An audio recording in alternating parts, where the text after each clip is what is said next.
Welcome to Blog Talk Radio in high fidelity.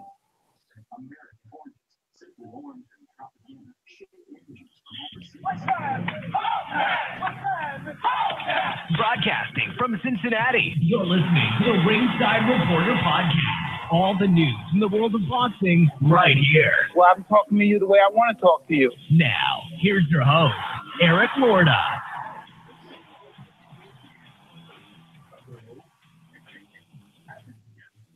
Guys, we have intro music this week. How about that? Yeah. Nice. Yep. Welcome to the Ringside Reporter podcast, where we talk about the latest boxing news. If it's related to boxing, we'll talk about it here. My name is Eric Lorta. I'm here with my co-host, Ringside Robert, and England's adopted son, Joe Beeb. We have a great show for you today, and as always, you can catch us on the web at ringsidereporter.com. If you want to call and ask questions, call in right now, 323-870-3857. And we'll be here till about 9 tonight. Today, we're going to talk about the Superfly 2 card is next week, and we'll have all the details, and we'll break it down for you. It's going to be a real exciting card. And to the shock and awe of everyone, for the second week in a row, Adrian Bronner has landed himself in the train wreck of the week. But first, that's why it's his title, man. That's right. He owns it. He earns it. He earns it. We're going to get started with the World Boxing Super Series. I told you guys last week, if you wanted to watch it, tune into ringsidereporter.com. There you go. It was right there. Chris Eubank Jr. versus St. George Groves for the WBA super middleweight title and, that IBO title that Chris Eubank has. George Groves won a unanimous decision over Chris Eubank Jr. by the scores of 117-112, 116-112, and 115-113. I had it scored 117-111 for Groves.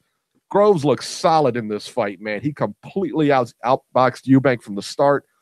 Beeb and I were texting during the fight, and I told him after the first round, I think Groves may knock him out. He was getting full extension on his shots. He was dictating the pace, the range with his jab.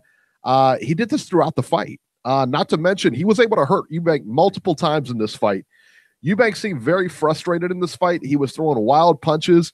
When he did actually get on the inside and throw power shots, he was 2 inches away. I mean, he was smothering his work, man. I mean, he couldn't get anything together. Groves he looked like Billy Joe Saunders out there. He looked great, man. I can't get over how great George Groves looked in this fight. I can't wait to see him in the finals, and he'll either face Callum Smith or Jurgen Bremer. We'll talk about that fight later. But, man, I tell you what, it was a beautiful thing to watch, man, George Groves. And, I had picked Chris Eubank Jr. Beeb had George Groves with the infamous pie bet with Georgie. Georgie, of course, loses again. But I tell you what, and when I heard the scores, 115-113, I was like, if they rob Groves of this fight, that's just going to be a travesty, man. Luckily, the judges had it right, but I don't know how they had it 115-113, man. That was a tough one to swallow for me. I even, 116-112 is even, I don't know, a little dicey. I was trying to give Eubank, I tried to give him a benefit of the doubt in a couple rounds, but, that's all you could really give him, man. Beeb Industries is alive and flourishing. What were your thoughts on this fight? Well, we did so well this weekend that we're opening up a new branch in Manchester. So we're going to reinvest the money we made. But again, I'm not going to gloat. Well, maybe just a little bit. But this fight went exactly as I called it. I basically said George Groves would control this fight from the outside, and Chris Eubank Jr. would not be able to get in. I said that he'd be leaping in, said that he'd be throwing a lot of haymaking, a lot of wasted motion type shots, swinging at air, which he did. And the thing is this, Chris Eubank Jr., the way he prepares for fights and the opponents he's faced in his career, have nothing that he has done thus far had prepared him for a guy like George Groves. George Groves is a very, very underrated boxer. Always had the skill, always had the ability, but he just needed to tie it all in mentally. Needed to relax, needed to be poised in there, needed to pace himself, needed to know when to pick and choose the spots a little bit, not let the moment get the best of him. The guy fought in front of 90,000 people. I mean, you mentioned it during the walkout. Chris Eubank Jr., he looked nervous. He looked like he was out of his element. He looked like that he was a little starstruck, in my opinion. And he came out very tentatively. And then once he started feeling as though he was behind in the rounds, then he started getting desperate, started flailing away, started leaping in, didn't set up any shots. Then when he did get up close, a lot of the shots that he landed, they were cuffing shots. He didn't really turn them over. It was just a real amateurish performance from Chris Eubank Jr. And he had the gall after the fight to say, you know what, I'm gonna fight one of the other champions. And I'm saying to myself, based off of what? This was not a good performance from you at all. What did you do in this fight that would warrant you to just jump right back in the mix? You got to go back to the drawing board. And I don't think they are going to go back to the drawing board. They don't think anything's wrong. This is a guy who doesn't even have a trainer. This is a guy who's sitting in front of a machine with pads and just going boom, boom, boom, boom, boom, boom. This is a guy that's picking guys out of the street, throwing them in the ring like Charlie Z and sparring them. He's just sitting there teeing off on them. He has not any quality sparring, doesn't have any structured quality training. And he's been fighting like this since the beginning of his career. And his father thinks everything's okay, telling him everything he's doing is great. No one is going to correct this guy because they think what they're doing is okay, all right. And he actually believes he won this fight. He has to go back and watch this tape, get a dose of reality, and he's got to see, I made a lot of mistakes in there. I was outclassed in there. I gave Eubank 2 rounds. You gave him 3. I think if you want to be exceedingly, I know you can't give him more than 3 in my opinion. I was going to say maybe give him 4. I can't even go that far. I thought this was a masterclass performance from St. George Groves. I told everybody this guy can fight. I told everyone this guy is a very smart fighter. He stuck to the game plan. And the headbutt that occurred was Chris Eubank Jr.'s fault. He was the guy that was leaping in, lunging in head first. And you saw when he did get up close how George Groves just grabbed him and threw him around, and he was manhandling him. He was significantly stronger in the clinches. And George Groves froze the action when he wanted to and got his breather, and then he reset it and went right back to the outside. Didn't spend too much time on the ropes, here and there a little bit, but predominantly this fight was fought in the center of the ring because George Groves was the ring general in this fight, and he dictated the terms of this fight and how it was going to be fought. And he executed this game plan to a T, man. I had it 118 to 110 for George Groves. I thought this was a masterclass, one-sided, school in session boxing lesson, baby. That's how I saw it. Beeb, you brought up a point, and you brought up a really good point before the fight. And I believe I was just looking back in my texts, and it's the very first thing I sent you. And I said he looks nervous. Speaking of Chris Eubank, on Chris Eubank's walkout. And I tell you what, if you guys saw the weigh-in, I didn't like his body language at the weigh-in either. No. I didn't like his body language at all. And I sure didn't like the way when he came out, I looked right at his eyes, man. He looked nervous. He was very un-Chris Eubank-like. He looked very horrible. Groves looked good. He looked relaxed. He had been in this situation a number of times before. So yeah, I didn't like his body language at all. Robert, what were your thoughts on this fight? And look at Robert watching the stream and everything, man. He's in this century, baby. He's a technology whiz. I had difficulty with it because of the way my eyesight is, but thanks to Joe in Indiana, he helped me out, and I got a chance to watch it. So thank you, Joe. George Groves, that was the best performance he's ever had, and I'm happy for him. Georgie, I'm sorry you got to take another pie, brother. Because I picked Eubank. Because I had seen the other fights that Eubank was in this tournament, in this series, thanks to DirecTV. But Chris Eubank didn't look like Chris Eubank, and I'm glad to hear that George's injury is not too serious, and the championship for the tournament won't be delayed too much, if any at all. But he definitely earned it, and like I said, I did have trouble seeing it because phones have smaller screens, and I only have one eye that truly works. So again, I'm going to say this: I want these kind of fights on our TV. I want to be able to sit back and score it properly. I did not score this fight, but if I was going to score it, I would have scored it 117, 111 for Groves. But congratulations to George. He pulled it off, and I didn't think he would be able to, but hey, what can I say? That's why we have the master of the breakdown here. That's why we have Beating the Odds with Beeb. He knows how to break down fights better than anybody else. So thought you were talking about me. Good job on his part. I thought you were talking about me, Robert. I was all ready to take the credit for that. Robert, I am going to enhance your life supremely. All right, so you know how you have your iPhone, and you said you were watching on the iPhone, and this is for anybody who has an iPhone. If you get the Apple TV box, all right, if you go to the Apple Store or Best Buy or anywhere, get the Apple TV box, you can actually take the video on your phone, transfer it wireless to your TV, and it works seamless. And Android users can do the same thing with the Chromecast. With the Chromecast. Thank you. It works seamless. Okay. It's unbelievable. All right, and while we're on the subject of technology here, so when I tweeted out the YouTube thing, and you can go to our website or whatever, watch the fight and everything like that, and you'll be able to do the same thing next week for the Callum Smith fight, pending that it's on YouTube. Just go to Ringside Reporter; it'll be there. The other thing I wanted to tell you guys is people in the UK, this was a pay-per-view fight for them, so they said that they were not able to get the stream. They would go to Ringside Reporter and not be able to get the stream. It's blocked in the UK. One way around that, one way around this, and it should work, is if you Google this, it's called an anonymous proxy.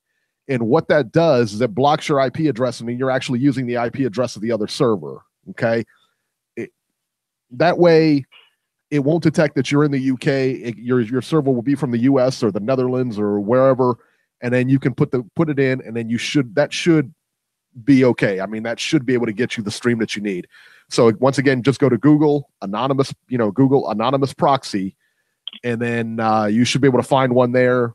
Choose one, put the address in, and then you should be okay. So just some advice. I mean, if you don't want to do it, don't watch the fight. I don't care. Just saying. All right, now back to the fight here. Let me ask you guys, Beeb, because when we did the post show last night, we did the post show yesterday. A lot of people in the chat room were saying Eubank Jr. was done. Okay, Eubank Jr. is done. We don't, he shouldn't be fighting anymore. This and that, and I've heard a lot of people since then come out with it, but I don't necessarily buy into that. I think that he's got to change something. He's definitely got to change something, in his skill set, maybe find a different trainer. The lack of urgency in his corner was kind of alarming too. I mean, there was no calls to put out pressure, no calls to, cut off the ring. Somebody in the chat has just said, well, what about Abel Sanchez? Could he do something with Eubank Jr.? And I think he can. Joe, what are your thoughts? Well, the problem is he doesn't have a trainer. And he has a guy in the corner and I'm saying the guy is dad, who's a cheerleader, who's delusional, who's not giving him instructions. He's not being specific. He's talking about medieval times and how we're knights and we're warriors, and it's like let's bring out the jousting sticks or whatever. I mean, that's not instructions. He needs a guy that's going to give him, real instructions, straight to the point, detailed instructions on what's going on, what's happening, and what he needs to do, and what he's not doing, and what needs to be corrected. Because he has not used any boxing skills since I've seen him turn pro. Everything he's done, he's just done off just sheer athletic ability. He's just basically learning on the job. And he's not doing anything new, hasn't progressed, hasn't developed any versatility. He just basically loads up with haymakers, can't fight on the outside worth a lick. He's a mid-range guy, and last night he couldn't even fight on the mid-range.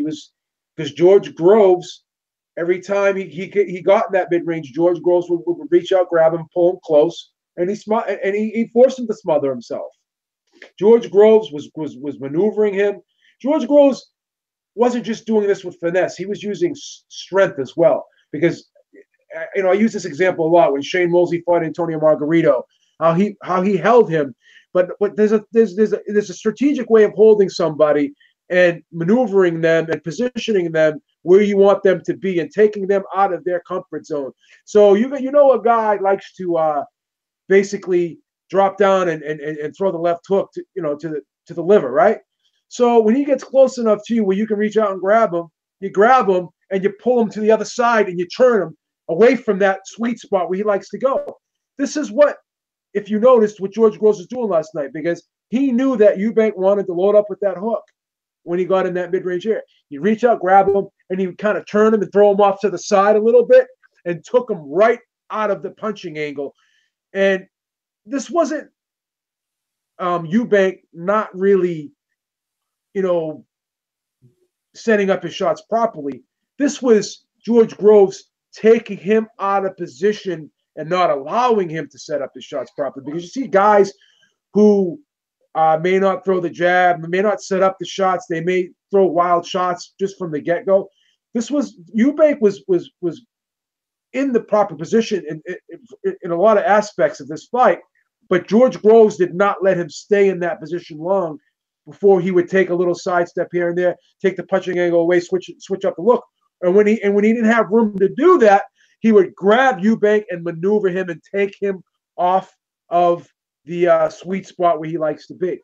So Eubank was not allowed to operate in the mid-range area here because he wasn't fighting a guy with cement slippers. He wasn't fighting a guy who was afraid of him. He wasn't fighting a guy who was a deer in the headlights, because this was a fight where, George Groves fought with intelligence. He was smart, and he was boxing beautifully from the outside.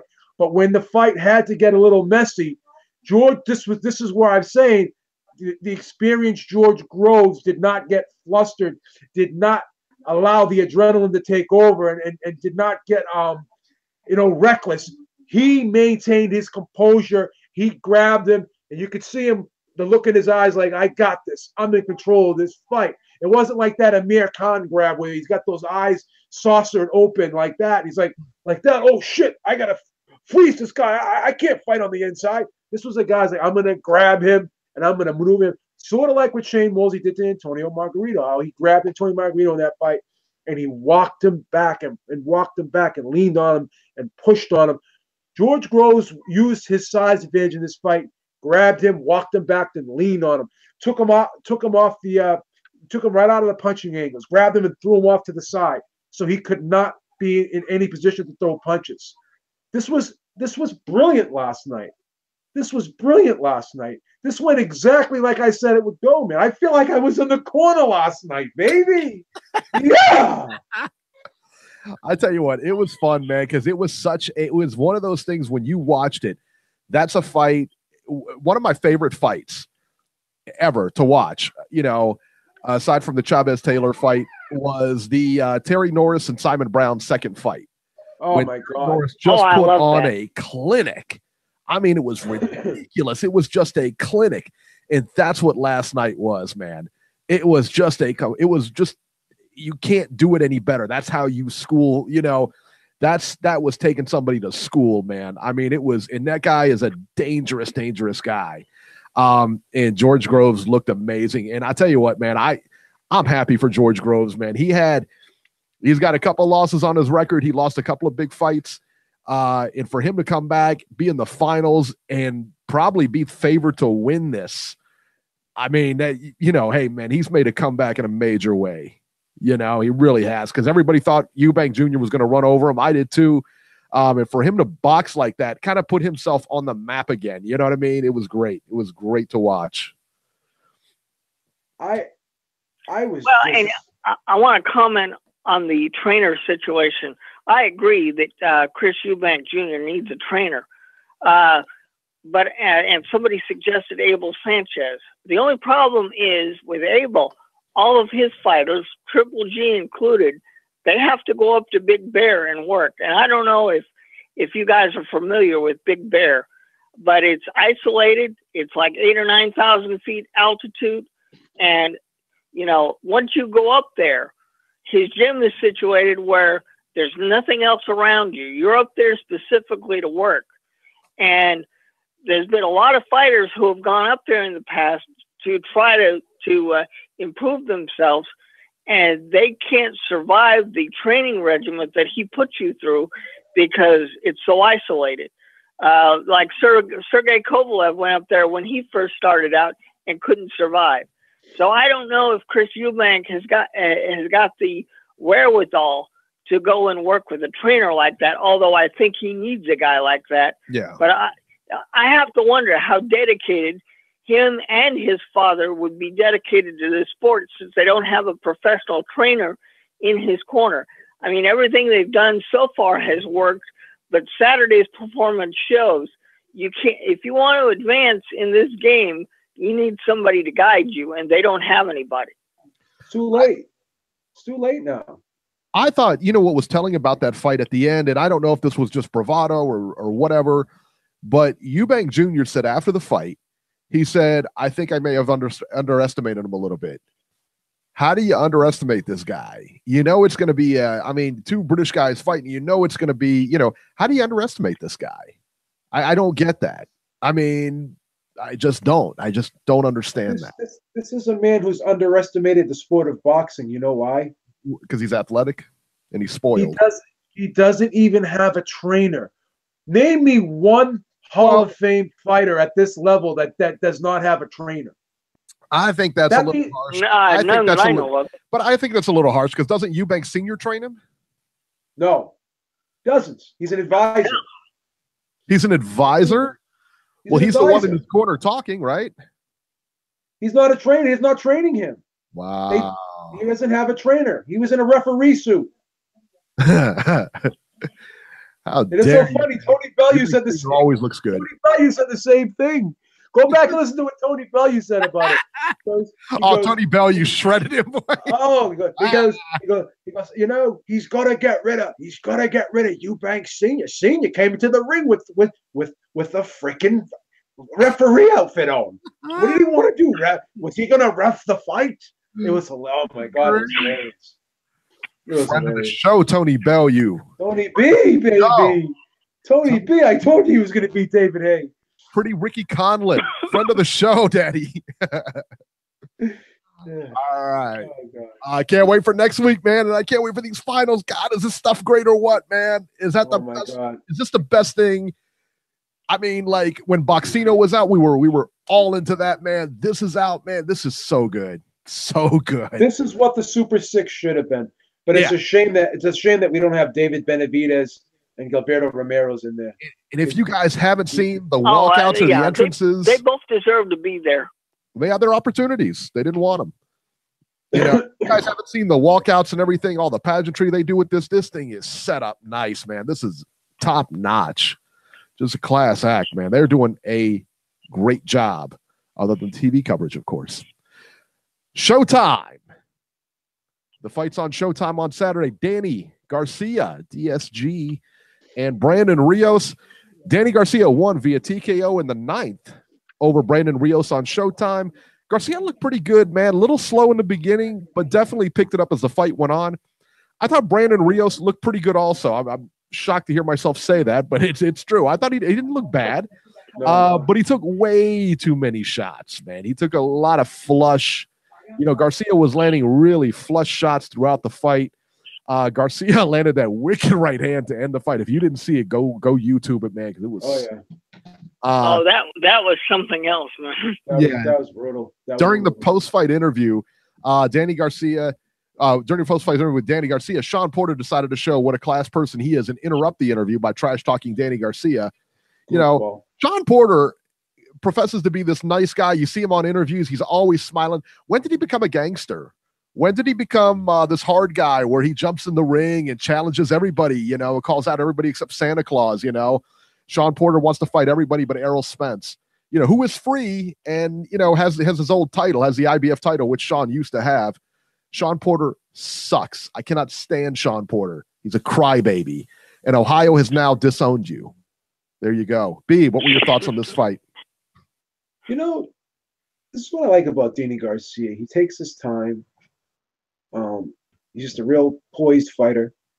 I think Paulie Malignaggi mentioned it as well, how poised he was. And you got a guy coming at you who comes at you like a bull in Brandon Rios. And a lot of times when that happens, your first instinct is fight or flight. He didn't do anything. He just, I'm not gonna say he didn't do anything in terms of not being able to defend himself. He didn't do either of those things. He basically took his time and said, I'm not gonna fight or flight. I'm gonna box. And when I see the opening, I'm gonna take it. I know it's gonna be there.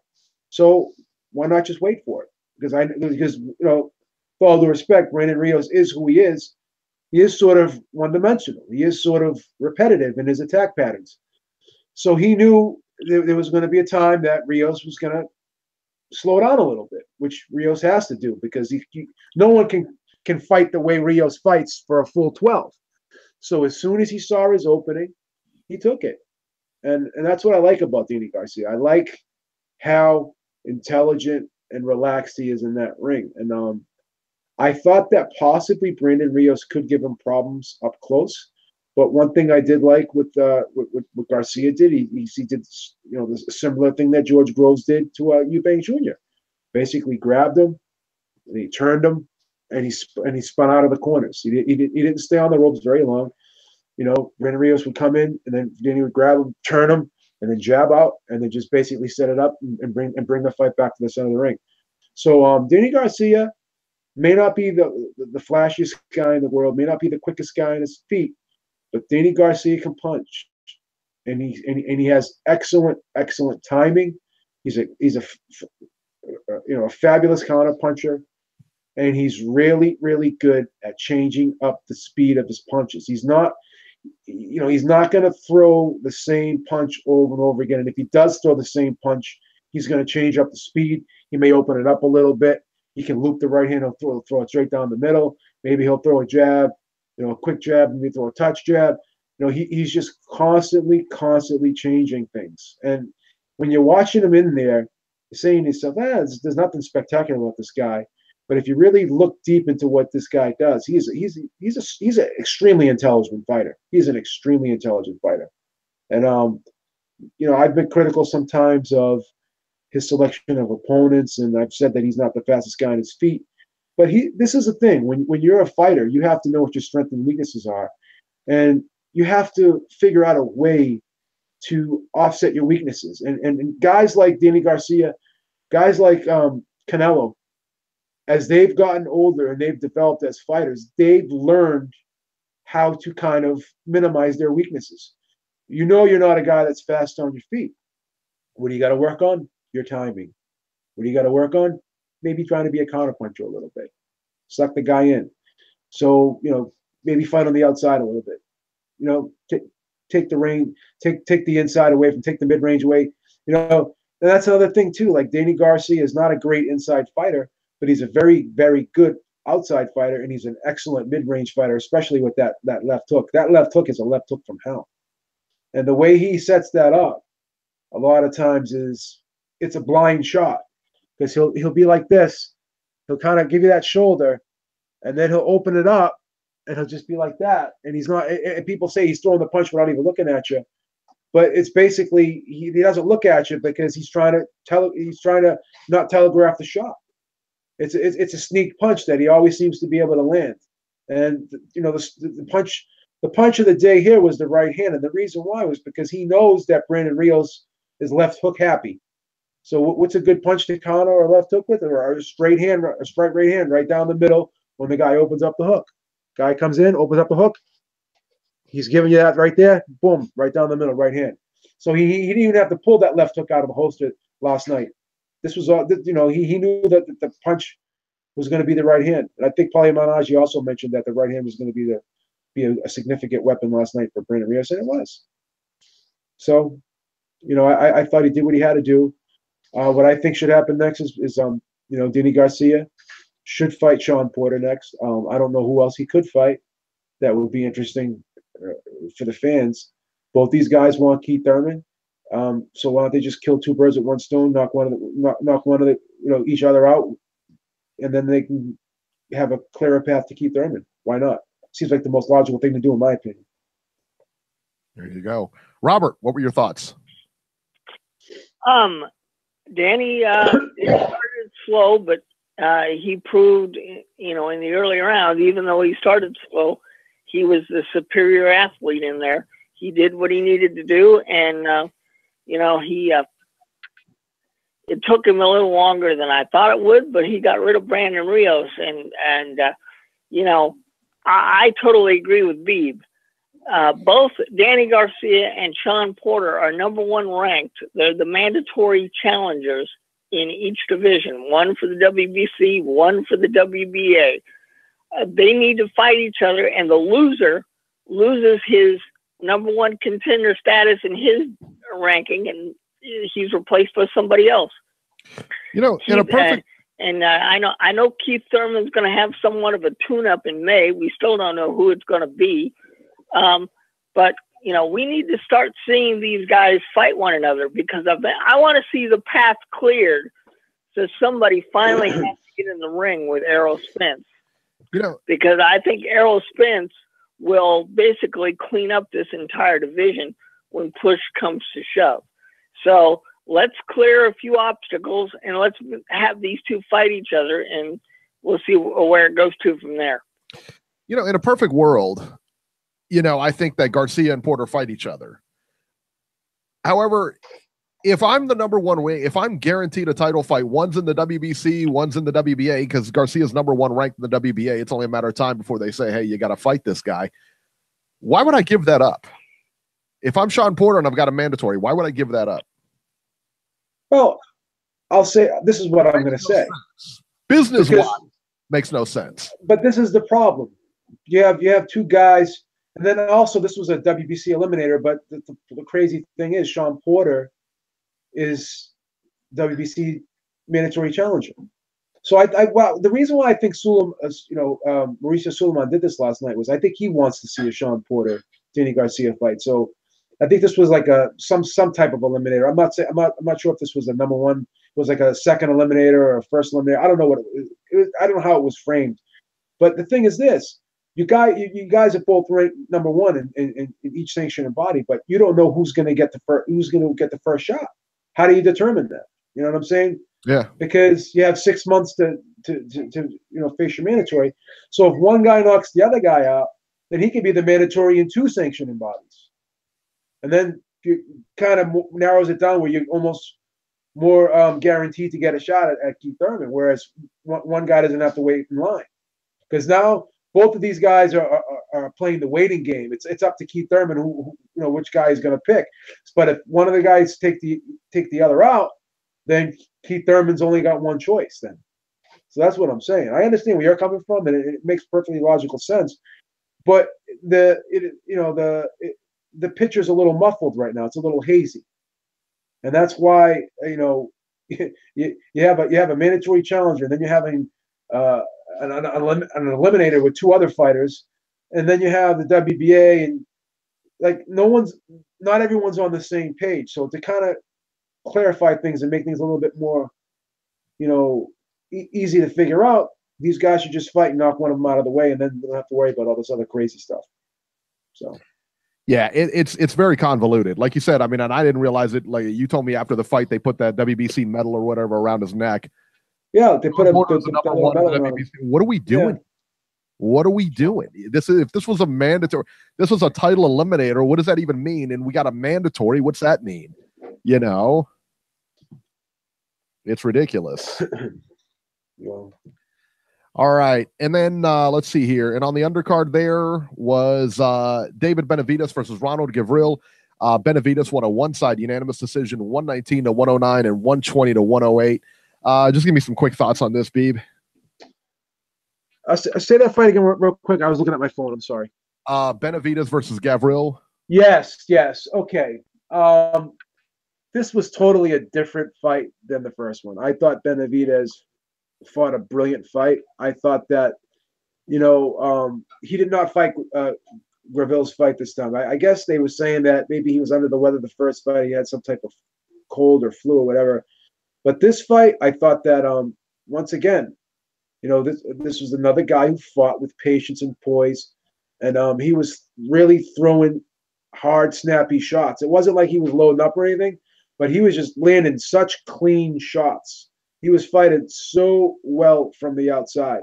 And once again, this is another guy who's very versatile. He can hang on the inside, but he's exceptionally good on the outside. And the thing on this fight was he made sure he kept the fight in the center of the ring, similar to what George Groves did to you. Again, these fights were all very similar in their own right, because you had one guy who, there was always one guy playing the role of the master boxer, which you had George Groves, you had Danny Garcia, and then once again you had Benavidez doing the same thing, being the ring generalship, dictating the pace from the outside.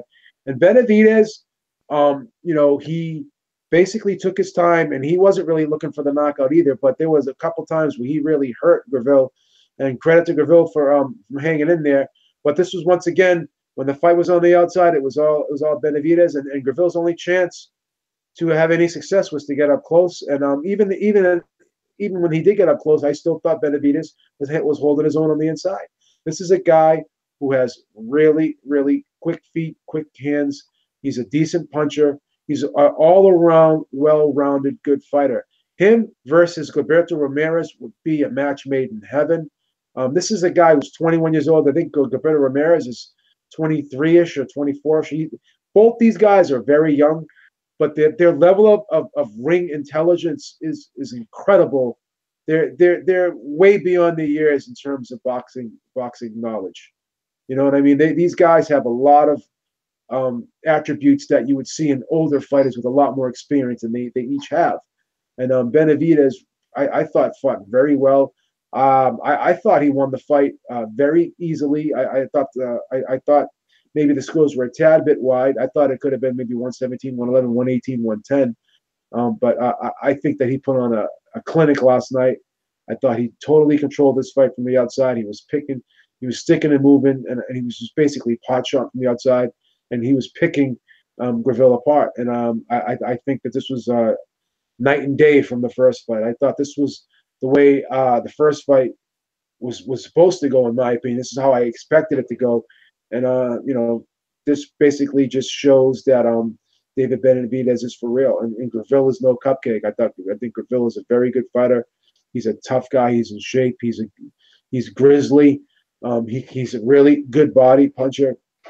But this time around, Benavidez did not allow him to get to work the way he wanted to on the inside, and that was the difference in this fight.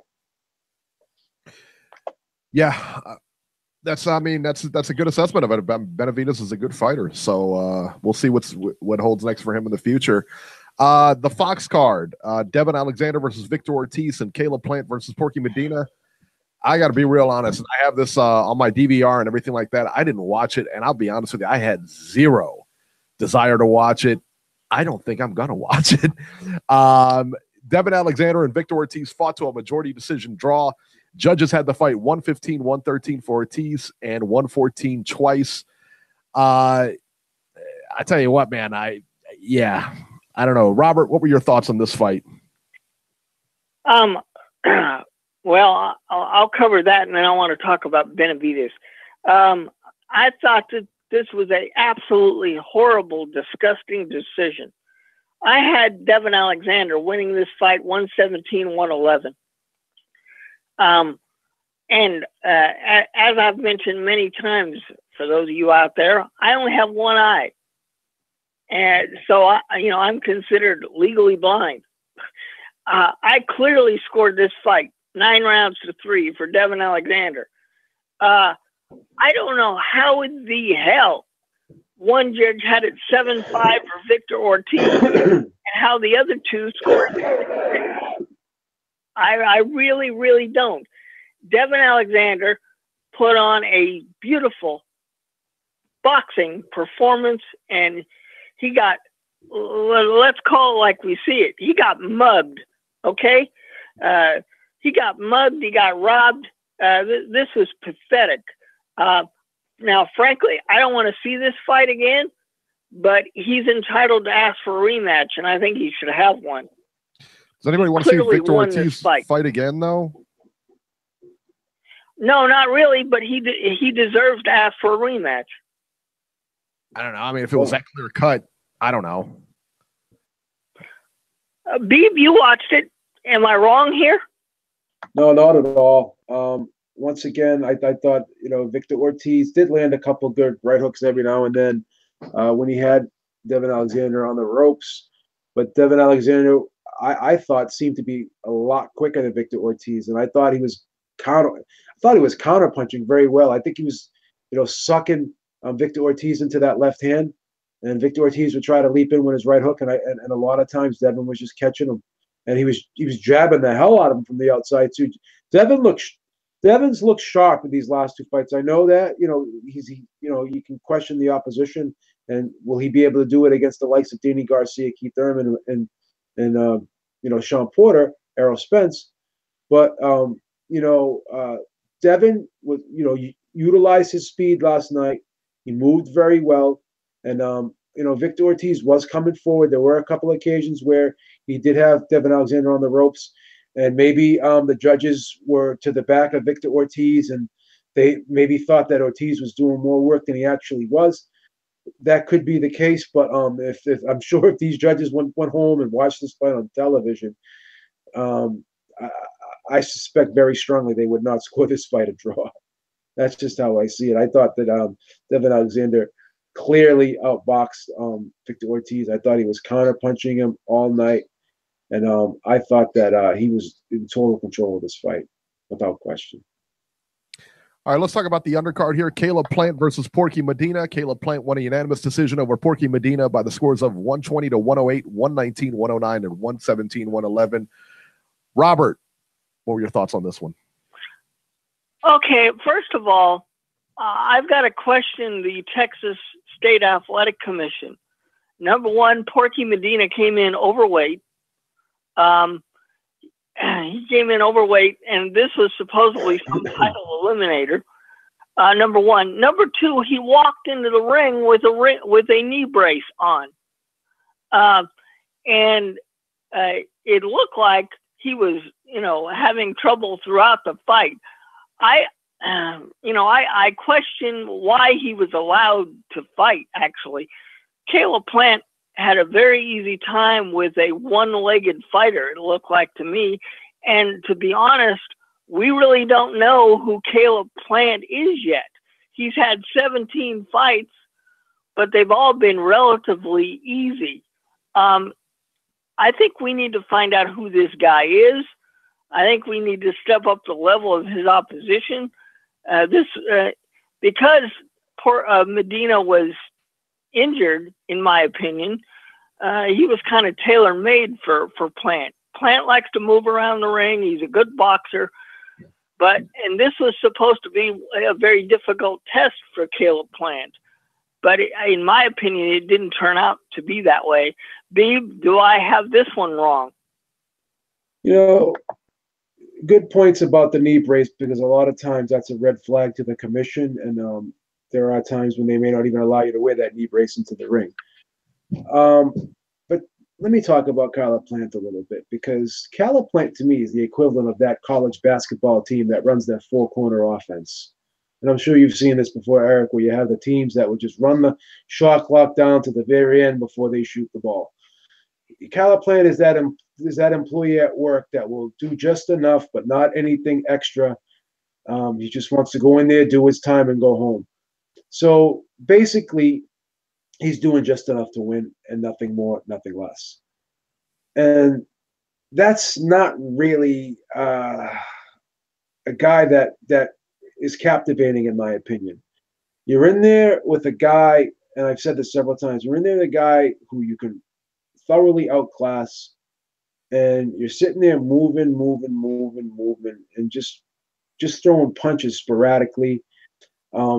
There's no sense of urgency at all. I'm not saying you have to be in panic mode when you're in there, but I mean, when you know that you're that much better than somebody, and you can land shots whenever you want to, and you're not doing that, then you're just basically coasting the whole fight. And he's done that several times. And the problem with that is it's just not crowd pleasing to the the average boxing fan. my question is, are people going to want to get behind a guy like that who's just doing the bare minimum? He's just getting by against opponents that he's levels above. Because if he's in there with the pressure fighter that's going to make him work, and he's never been put in that position where he has to work, or he's not put, or he's just not that type of fighter, then what's he going to do? What's the plan B? Because at some point in time, someone's going to be able to catch up to you. Someone's going to be able to cut that ring off.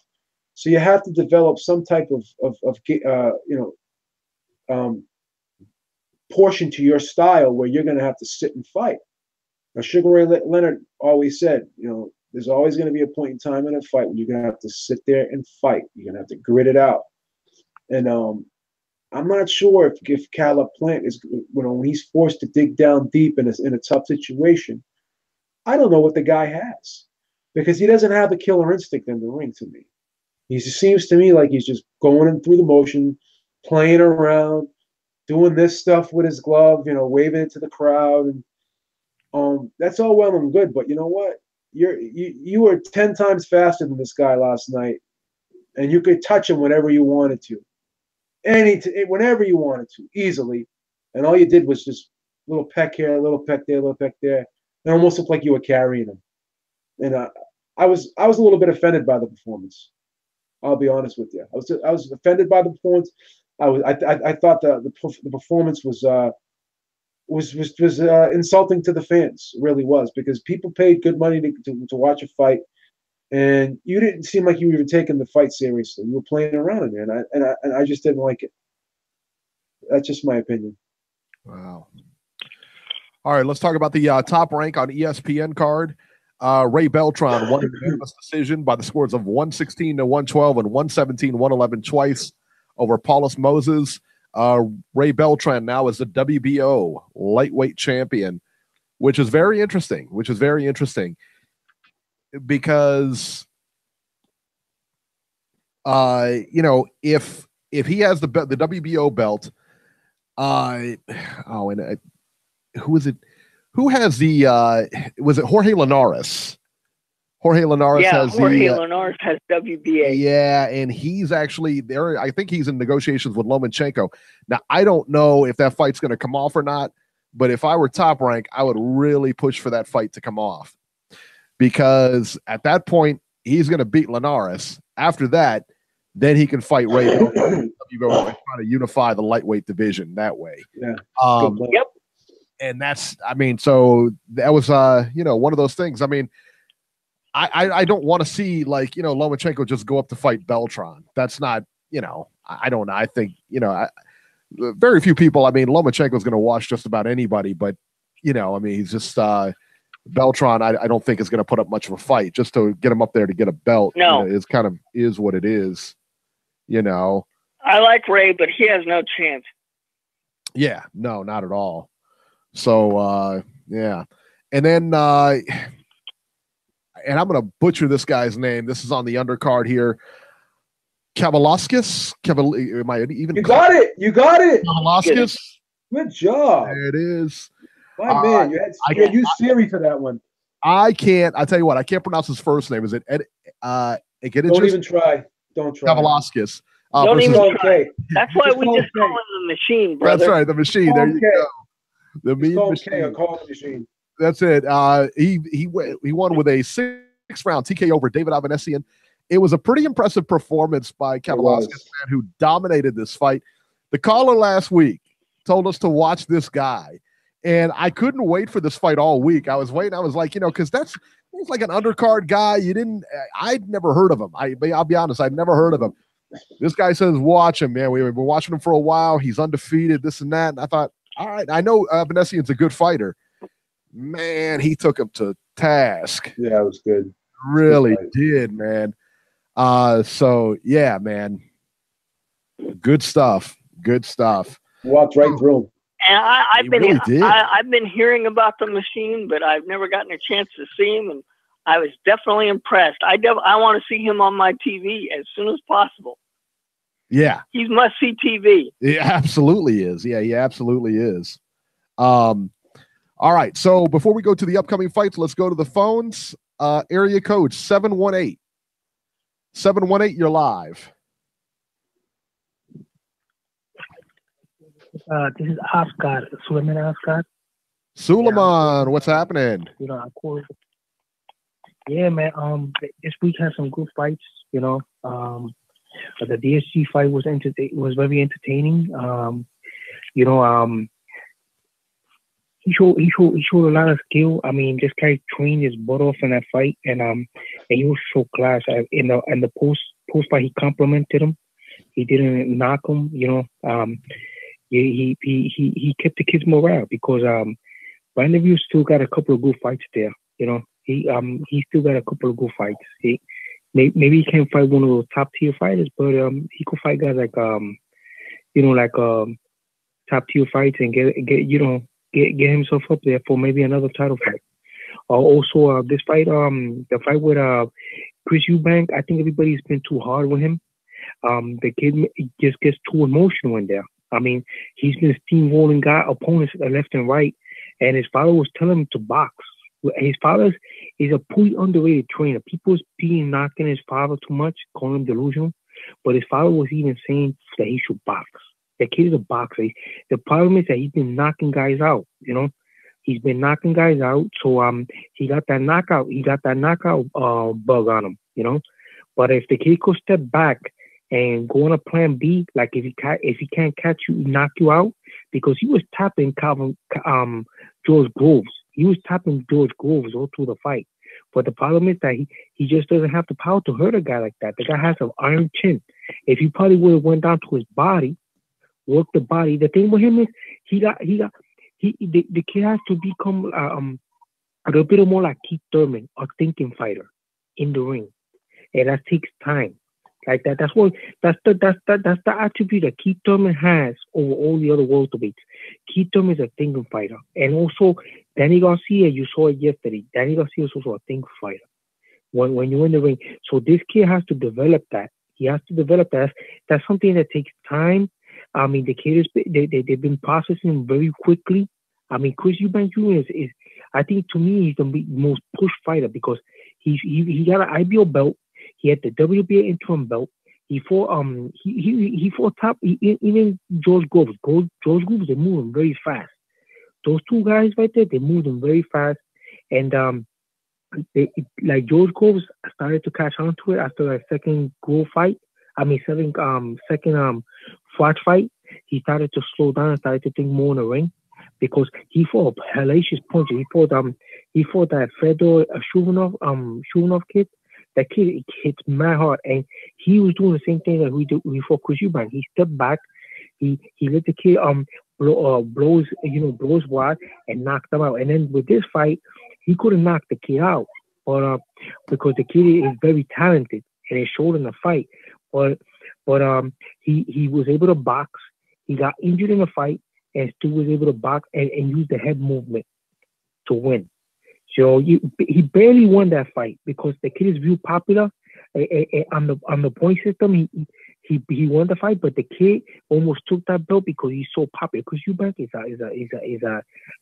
a national icon in that country, and the father is not that dumb. The father is saying the same thing. The kid, all he had to do was step back, start thinking, box. You know what I'm saying? Because that's what his greatest attributes is stamina and boxing. But the problem is that these kids, I mean, in the other fight, he knocked that dude out clean cold. He knocked him out. The guy was unconscious going before he died. And then he took the IBO belt. He knocked that guy out. The kid is talented, man. They just got to give him more time. I don't think he needs to change trainers. I think he just needs to listen to his dad. His dad is very knowledgeable. His dad if anybody knows his fighter more, it's his dad because that's his son. You know, so if Danny Garcia could have his father as a trainer, then why can't Chris Eubank have his father as a trainer too? You know what I'm saying? I don't see nobody saying anything about, huh? I got to be honest, man. You're right. That's what I thought too. That's what I said. But I don't want to talk over anybody. But there's a major problem here. In the corner yesterday, Eubank Sr. wasn't really giving specific instructions. It's almost like they didn't know how to deal with George Groves' game plan. It's almost like they didn't have a game plan of their own. Okay, I tend to defer because I mean, even in the post interview, the father was saying that he was trying to tell the kid to box, but you gotta understand the kid's been steamboating these guys. The kid gets emotional. You see how he was leaping at him? He was leaping at that guy. The kid is emotional. Like you gotta understand, the kid is very emotional, very talented. I mean, he's got a lot of accomplishments. I mean, whoever thought? I remember guys used to make fun of the Eubank family thing because they did. But the kid has accomplished a lot. He already has two belts, right? I mean, George Groves, he got hurt in the process of trying to beat this kid. This kid, physically, he's better than him. His father, if that DSG could have his father as a trainer, then why can't Chris Eubank has a father trainer and get the respect? People should stop. Like for example, I respect what DSG dad said, and this kid busts his butt in the gym. Okay, he's through his pad work. He's a little he hits the pads a lot, but the kid is busting his butt in the gym. He's sparred with a lot of guys. He sparred a guy that was an amateur, a Cuban guy that's heavier than him. The kid's been steamballing guys, okay, and his father knows his son better. If people could have DSG could have his father training him, right, and there's no comments, right, then how come everybody's knocking Chris Eubank? Chris Eubank Sr. is a two-time division world champion. He knows his kid fights full real good. Look at the last fight before. He knocked the dude out. And everybody was going crazy. So even now, he was the favorite in that fight. He was the favorite in this fight, and the reason he lost, to me, he lost that fight by Nabo. It wasn't that much of a loss. Even in the Billy Joe Sanders fight, he didn't lose by a great margin. All the kid has to do is tweak it out. Start listening to his father. Say, okay, I can't knock these guys out. Let me slow down. Let me pump the jab more. Let me work the body. Let me hit this guy in his body. His arm is gone. Let me just hit him with a massive right hand to the body. This is what's hurting all these fighters. These fighters are not becoming thinking fighters. That's the attribute that Keith Thurman has. And Keith Thurman got hurt, but Keith Thurman, he's not pushing it because he knows that if he goes in that ring, he's going to start thinking and he's going to beat all those welterweights. Because even Spence, everybody likes Spence because Spence is fighting and he's talented, but I think Spence has a problem with the thinking still. And Keith Thurman and this Danny Garcia, they could test him. You know what I'm saying? This week has been great because you got to see all kind of talents fighting, all kind of aspects for fighters, and it was good for the fans. And I hope Chris Eubank doesn't take the negative commentary from the people. Like this fat slob, Nassim Hamed was saying that he should retire, that he needs power. The kid was landing 4 shots on that guy. The guy has a hell of his shin, man. And the reason Carl Froch knocked him out was because Carl Froch, like Habib said, he tricked him. He lured him in. That kid beat James DeGale like in the 7th. Early on in his career. That kid is another kid that's been pushed. They put him 2 times with Carl Froch. And then he fought Baru Jack. And he almost killed the guy 2 in the ring because the Edward guy, that guy had a hemorrhage. He had to retire. So it wasn't only Chris Eubank hurting guys. This kid has a monstrous power, and Chris Eubank went 12 rounds with him. So I don't think Chris Eubank should feel insulted by losing to George Groves. He almost took that fight. And he shouldn't have nobody talk bad about his father. He should keep his father in his corner because DSC don't let nobody talk bad about his father. So how come everybody talking about a 2-time world champion? I mean, I think Chris Eubank Jr. is a great trainer. He should stay with his father, and all he got to do is listen a little more to his father and still grow because the kid's been pushed very quickly. He's been pushed very quickly. I don't see nobody also saying nothing about Lomachenko's dad training his son. If anything, they compliment them. So how come they dissing Chris Eubank Jr.? I mean, Chris Eubank Jr.'s father. That's not. I don't appreciate that. I think that's very disrespectful of the fans and disrespectful of the people. The father's not delusional. He's a 2-time champion. He's been in the ring. He knocked people out. He's been in there. And the kid, that's his dad. At the end of the day, that's his dad. Nobody should insult his father like that. You guys have a great day, and you take care. Oh, thank you, sir. Thank you very much. Good call as always. Suleiman, and I tell you, I agree 100% with him. I thought they were way too hard on Chris Eubank. And I thought they were way hard on Senior too, man. I mean, listen, we've heard, and you know what? We've heard it before. We've heard that, instruction in the corner, and we're like, why isn't he telling them that? Why isn't he telling them that? It's not we're not in the corner 24/7 through the whole fight. So I don't know. Based on what he was doing, you say, well, he's a bad corner. But how many times have we witnessed a corner give them proper instruction and the fighter go out and just not execute anything, or just execute whatever he wanted? Jermaine Taylor comes to mind. Yeah. So, and I think it's, to pile on Chris Eubank Sr., and it's not just because I like Chris Eubank Sr. I mean, it's, to pile on him, I think is really unfair because we don't know. We don't know the dynamic there, and he is a world-class fighter. Well, how do you know he's not a world-class trainer? We don't, and you could say, well, look at his son. Well, listen, man, his son's a hothead. His son's very emotional. His son, you could tell by the way he fought last night, he was very emotional, and he didn't know what to do. He looked lost in there. So I don't know. All right. Area code 805. 805, you're live. Hey, what's up, guys? It's me. Hey, Nacho. Hey, before I get to the fights this weekend, I just wanted to comment on what this last caller just said.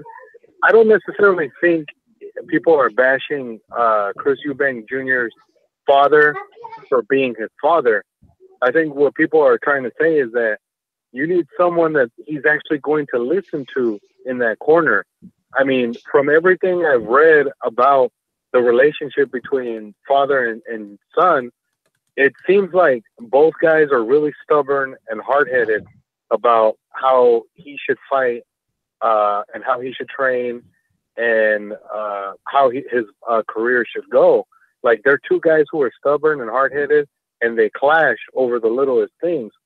So the best thing to do is to get someone who's not his father to be in that corner in order to be the voice of reason and be able to not only train the kid, because I don't really give a shit how many combos he throws on the mitts. That actually doesn't work in an actual fight. You don't ever see a guy in a fight throw 15, 20 punch combos. That's never going to happen. So people who think that helps you in any technical way or form in a boxing match is fucking nuts. And so for him to sit there and say that what they're doing right now is working and that he shouldn't be embarrassed, that's ridiculous. The guy got completely outboxed.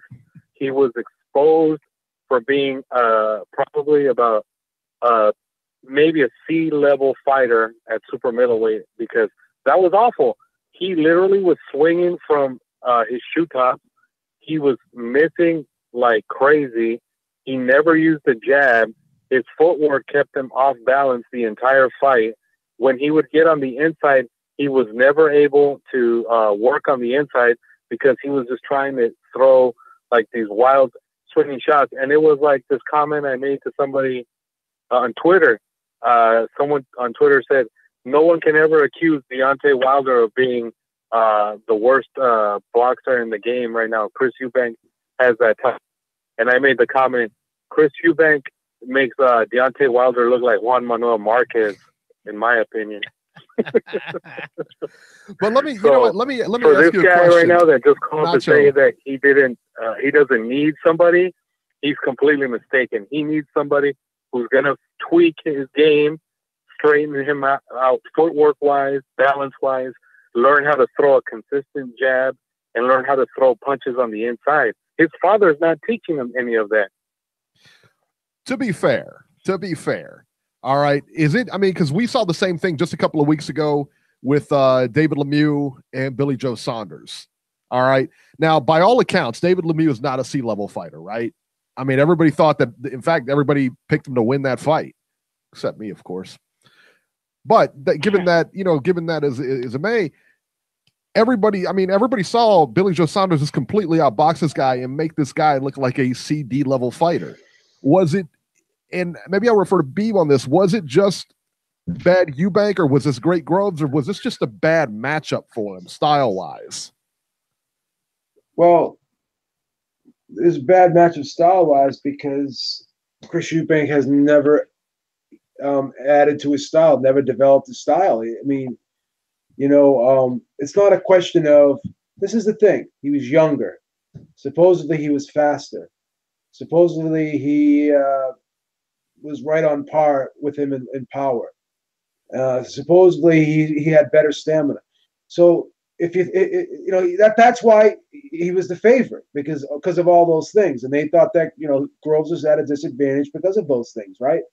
So if all those things are on point and you look like that, then what's missing? Your box, your technique, your boxing ability, your ability to adapt in the ring, your plan A, B, and C. And that's what you need to bring when you're at this level. So some guys you could look at and just say, hey, you know what? He's in over his head. And I thought he was in over his head, not because of he doesn't have natural God-gifted talent. I thought he was in over his head because mentally he's not dialed in. He's not willing to do what he needs to do mentally to take it to that next level. So that's the problem. And if you're dealing with someone like your father, who's not bringing in people to help you and develop you, then that's a problem. That's a problem. And at this age, what's he? 28 years old. He's closing in on 30. The clock is ticking. So can he start from scratch now? These are things that should have been worked on 3, 4, 5. These are things that should have been worked on right after the Billy Joe Saunders fight. Billy Joe Saunders, he's had issues in the past. He's addressed his issues. He's gotten better. You know what I mean? He's developed. We've seen, when you look at Billy Joe Saunders, the Billy Joe Saunders that fought Chris Eubank, and you look at the Billy Joe Saunders now, that's a different fighter. When you look at the Chris Eubank that fought Billy Joe Saunders, you look at Chris Eubank now, I'm actually seeing a fighter who's worse. You know why? Because he's fought in lesser opposition. He's blowing guys out in 2 or 3 rounds, and he is not developing. So that's a problem, in my opinion. That's a great point. You know what? You just brought up a great point. You're right. He had the exact same problem against Billy Joe Saunders. This isn't something new for him. This is the same thing happened with Billy Joe Saunders. That's a great point, Beeb. Good stuff. Nacho, I'm sorry to hijack your call. Go back to it. No, that's okay. He totally, basically what I just said right now, he added completely to it. He has not developed at all since the Saunders fight. I totally agree. He's been matched correctly. They made him look better than what he was. And then once he fought a guy who was actually seasoned and wasn't going to fold within, 4 or 5 rounds, then he had nothing else in his bag of tricks. It was too late for him at that point to figure out what to do. And his father and the other people in his corner couldn't legitimately do anything to help him either. And I think a lot of that has to do with the fact that he hasn't been given a legitimate trainer. And until he's given a legitimate trainer, he's never going to reach his full potential. He'll always be a guy like, oh, well, he could have been great if he would have done this, this, and this. But I don't see that happening, to be honest.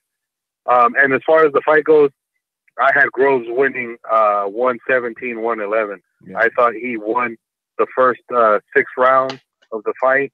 And then I thought in the second half of the fight, I thought they kind of went back and forth. And I gave Eubank only 3 rounds because I honestly felt like Groves kind of took his foot off the pedal the last few rounds of that fight. He looked completely spent after about 9-10 rounds. And so he just kind of coasted the last few rounds in order to win that fight. So I just kind of gave those to Eubank at the end. But I thought Groves completely won that fight by 9-3. As far as the top rank card, Beltran won, but man, the thing that infuriates me as a boxing fan, and I'm not the only one because I saw on Instagram and a couple other places that where people comment on fights, it's just these fucking Nevada judges are unbelievably incompetent. Like, how are you going to sit there and say that Beltran won that fight 9-3 and 10-2 when that fight was a lot closer? It was nip and tuck practically all the way around, and Beltran was bleeding and he was busted up facially, and he was having trouble with Moses. Moses was a hell of a lot better than I predicted he would be, and he gave him a hell of a fight. and then you turn around at the end and you basically tell the guy, oh, it doesn't matter what you did. We're going to say the other guy won by 7. That's ridiculous. That's completely unfair to Moses and the effort he put in. Beltran won that fight, but to me, he won maybe 7-5. Or you could have even legitimately called it a draw. But there's absolutely no way he won that fight 9-3 or 10-2. And until those judges in Nevada are fucking taken out of there, because a lot of these people who come up and judge fights in Nevada, it's always the same group of judges that you hear giving these bogus-ass scorecards in the last few years.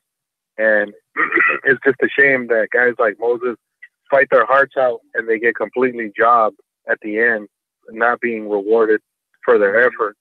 Well, that's why I'm worried about the Canelo Triple G fight going back to Las Vegas. How many Adelaide birds are going to be watching that fight? Yeah, I mean, I absolutely feel the same way too. But unfortunately, Robbie, Triple G has absolutely no leverage as far as that fight is concerned. I understand that. He's basically at the mercy of Golden Boy and Canelo, and he wants to beat Canelo. And so in a way, he kind of has to concede certain things. But the thing with Triple G is him and Abel Sanchez have to come into the fight thinking, we're going to be down on the scorecards as soon as the fight starts. The job of Triple G is to go in there and attack and basically take that fight from Canelo if he wants to win that fight. Because outside of a knockout, he's not going to win a fight on the scorecards unless he completely dominates Canelo. And even then, there still might be some controversy considering how these judges score these fucking fights. And then as far as the Kavalishkas fight, he looked good, but I was a little disappointed that he kind of did struggle with Avanesian, because you could tell in the first few rounds that Avanesian wasn't on his level. You could just see that Kavalishkas was just a bit better than Avanesian, and he took, I thought, a little bit too much time to break him down. But once he was able to finally hurt Avanesian, he just stepped on the gas and went after him and ended up taking him out.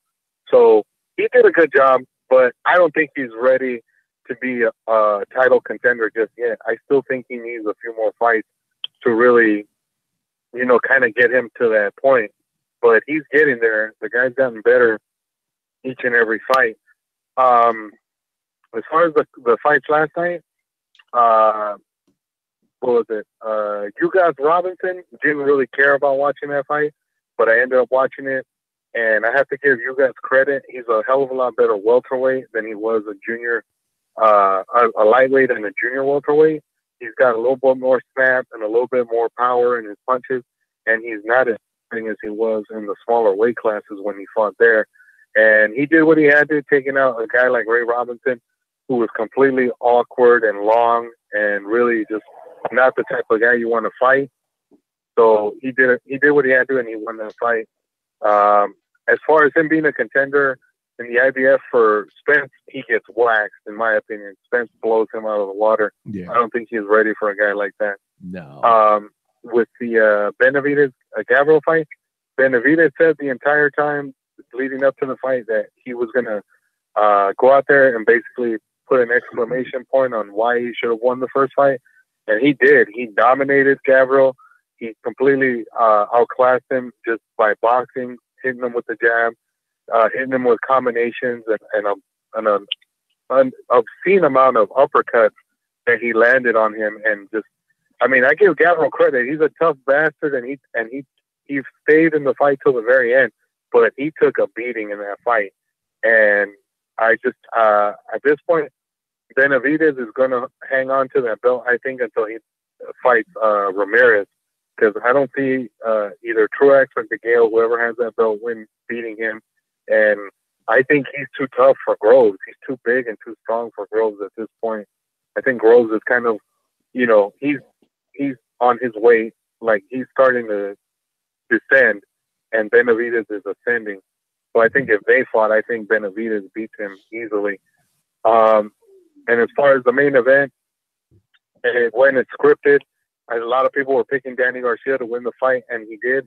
I give Rios credit. He tried his best to get inside and actually attack Garcia to the body.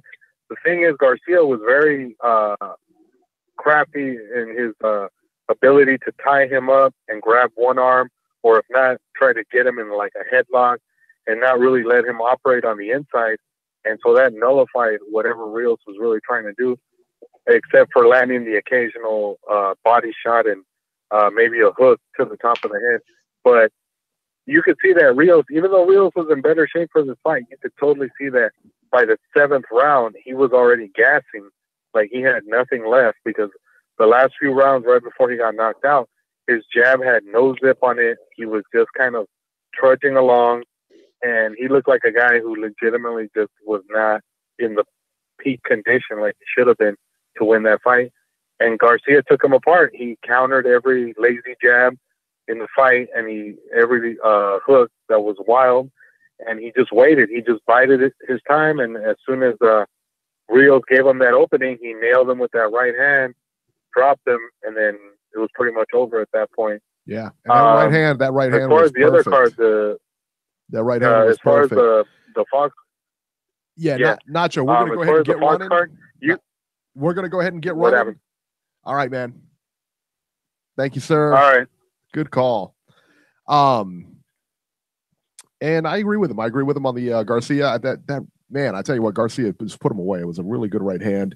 Good call, man. Nacho Robert, you'll know this. Was Nacho the guy that called last week and to talk about the Russian guy, the one I can't pronounce, the machine? Yes, yeah, machine. that was him. That was him. That was perfect. That was perfect. Because like I said, man, he was not on my radar. He's on our radar now. You know what? I disagree with him. I thought that he looked really good. I mean, the fact that, he wasn't able to put away Avanesian, earlier or whatever. I mean, he put him away in the 6th round, I think it was. But, he might have struggled. But Avanesian is not like a pushover guy. I mean, he's a good fighter. I mean, really good fighter. I wouldn't have expected him to really. I tell you what, I was surprised. I thought he was going to win by decision. I didn't expect that. I didn't expect the 6th round TKO like that. That's what I did not expect. And you could say he could won the fight or whatever. I would have not expected that, especially given the opposition like Avanesian, who we know is a good, solid fighter. And that's what got me. So, all right, let's go to 812. 812, you're live. Hey, what's going on, guys? This is Joe, man. Hey, what's up, man? Long time no see, buddy. What's up? Good. Yeah. Hey, a lot of the callers already touched on many of the topics. I guess I want to jump in real quick, guys, just about Bam Bam Rios. I mean, for me as a fight fan, like I feel like his style of fighting is becoming like he's like one of the rare, like the last of the dying breed. I feel like there's not many fighters left that fight like that.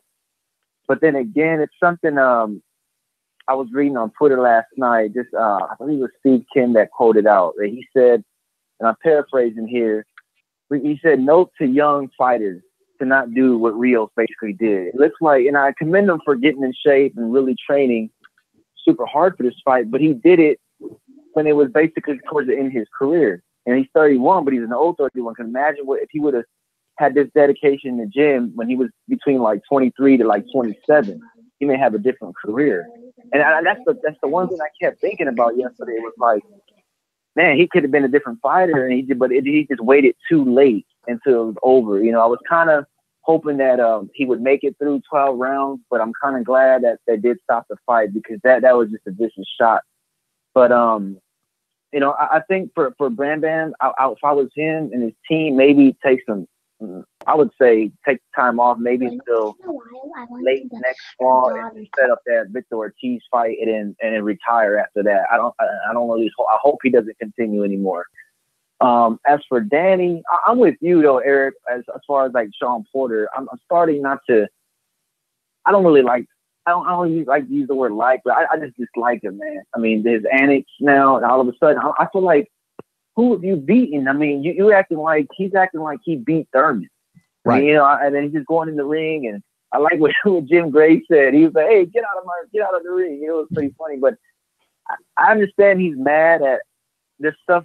You can tell there's stuff behind the scenes going on with him and the matchmaking or whatever it is. But he's trying to go out and get in the ring and call these guys out like if he's undefeated and like if he's the unified champ. So I hope Danny does get in there with him and just take care of him. But if I'm Thurman, you know, there was another video going around last night that him and Thurman got into an altercation in the back or something like that. So I feel like he's trying to take the shine away. Like Danny said, it was the Danny Garcia show, but I'm hoping going forward, stay active. I know that's been Danny's biggest knock is actually staying active. But he knows the pressure's on because they see Earl Spence, you know, coming about and taking over that division. So he definitely needs to stay active. But I think if Angel was really serious about them going to Brooklyn, I mean, at the Barclays for, you know, the fall or even the summer, I'd say a Porter Garcia fight would be pretty nice. But guys, what do you think though? Just I guess a question for all you guys, just about fighters that they wait. Can you think of any other fighter that kind of like waited this long, kind of like Bam Bam? Like it's like it's over the hill for them, but now they want to get in shape and now they want to rededicate themselves. It's just frustrating as a fan, like because it's like, man, if you would have just did it in your prime years, you'd be having a different story. You know, I tell you, we just talked about it. That's one thing. We just talked about it last week. Roy Jones Jr. If you think about it, and not that he got in shape or anything like that, but you know how he was never willing to. He didn't want to. You know, it was always strings attached when you fought him. He didn't want to fight this guy. He didn't want to. He didn't want to go to Germany and fight Michalczewski. He didn't want to do any of that. But now he's willing to travel across, you know, and fight the guy in his backyard, go overseas, and do whatever he has to do. And you think to yourself, why couldn't he do this in the prime of his career? You know. Yeah, no, that's a perfect example. That's why when we talk about Wilder, Eric, I say the same thing about him. You were willing to go to Russia. So, okay, since you were willing to go to Russia, prove that you really want to fight and go to England, you know? Yeah. Yeah. Hey, Beeb, quick question for you. If you're with Benavidez, man, I mean, the kid just turned 21, looks like he's got the future's the sky's the limit. How would you go about like matchmaking him? Would you kind of give him some layups in between or just going forward, just try to get the biggest fights possible? I mean, he's still so young, but it's like, he just looks he's ready, man. But I don't know if I would, you know, the competition level, do you keep giving him, I don't want to say the real is tough as nails. I mean, anybody else, I think he would have took the knee or the corner would have threw in the towel, but he gutted it out. But how would you kind of, if you were playing like an advisor, how would you advise him going forward? Well, a big part of that is how many times is he going to fight a year? Because if he's going to be busy and fight 2 or 3 times a year, then obviously all the fights that he fights in the year can't be tough ones. But I kind of think he's ready to step up a little bit. You know, I think him and Ramirez would be a great fight because they're both young guys. But you know, in terms of what I see out of him, he's just really skilled. He's like I said earlier in the show, he's talented beyond his years. Like his experience level is beyond his years. So I think he's so advanced at such a young age that I'm confident in him. But I would still, because he's so young and he has so much time left, I would not want to burn him out. So I would still do it in gradual steps. You know, now he fought the Graville. Graville was a nice, tough, solid fighter. Not a world beater, but definitely a tough, solid fighter. Now take it up just another notch. Don't go 0 to 100 real quick with the kid, but take it up another notch and then do it a little. You know, do it in gradual steps because again, he's 21. There's plenty of time. So that's a great question, and I would kind of just move him up gradually. I would not rush him right to the top. Okay, and last thing, guys, before I get out of here, Robbie, I want to ask you a question, man. What is most likely to happen first? A Keith Thurman versus Mikey Garcia fight or a Keith Thurman versus Earl Spence? What is likely to happen? Oh, my God. Number one, Mikey's not at 147 yet. Let's not rush the cart before the horse. I'm getting real tipped off at Mikey for constantly weight jumping. You know, like others have said, plant your flag in a division and prove that you belong there. I mean, obviously he must be having difficulty making 135 because now he's going to have another fight at 140. If you're going to fight at 140, stay at 140. Quit this weight jumping business. I think Keith Thurman would fight Earl Spence before he fought Mikey Garcia. Like I said, Mikey's really starting to piss me off with his weight jumping business. Stay in a division, prove that you belong there. Go ahead, Joe. Yeah, the reason why I brought it up, Rod, is just because after the fight, the guy interviewed him last night, and he was just throwing out options and stuff, and he said he wouldn't mind fighting in 3 or 4 different weight classes, and he said this in his own words. Mikey said if a Thurman fight was offered to him by the end of the year, he would definitely jump up and take it. He said that. That's the reason why I asked. So I'm just like, wow, this guy. He just said he knows he can't be bigger than him, but he says his timing, his foot speed, and his hand speed to be able to dictate the fight. So I don't know about that. I don't know about that. Beeb is better at breaking down fighters than I am, but I think that would be a big problem. Keith Thurman's not a big guy, though. He's not really a big guy. I'm gonna listen in for the fight preview for this weekend because it's gonna be a good show at the forum, right? Superfly. Yep, Superfly 2. So I'll be tuning in, guys. Hey, take care, and I'll be talking with you soon, guys. All right, Joe. Thank you, brother. Buddy. Awesome. Right. Joe from Indiana. How about that? All right, let's go over the fights real quick, and then we're going to get to Jason. It looks like Jason, Georgie, and Corey online. And Corey's in the chat saying he's got his own show now. How about that? So when he gets on, we'll plug it for him and everything like that, and you guys check it out. So very cool stuff, man. Yeah. I'll visit that show. Definitely. You know what I'm going to do? I'm going to go on that show. I'm going to go in the chat and say Eric's on hold 50,000 times in capital letters. There you go. Because that's what he does to us. Corey's been on hold for like an hour, he says. That's funny because in the chat he's been on for like 9 minutes right now. So, Yeah, right. Just relax, son. and besides, we got to talk to Georgia before we talk to anybody, man. And then when it's all said and done, I'm gonna go on his YouTube and post at 6:22. Eric was the best caller ever. That's what he does. Every one of our shows, he'll find out where he called, find the exact marker, and put it like at 2:32. This caller was the best caller ever. Yeah. February 22. Is that a Thursday, Robert? Yeah. All right. Joseph Diaz Jr. versus Victor Terrazas. 10 rounds featherweights. That'll be on ESPN and Robert's favorite station, ESPN Deportes, ESPN2 and ESPN Deportes. Let's see what else we got here. And then the big one on February 24th, Saturday. Superfly 2, Srisaket or Rungvisai. This is going to be on HBO. Rungvisai versus Juan Francisco Estrada for Rungvisai's WBC Junior Bantamweight title.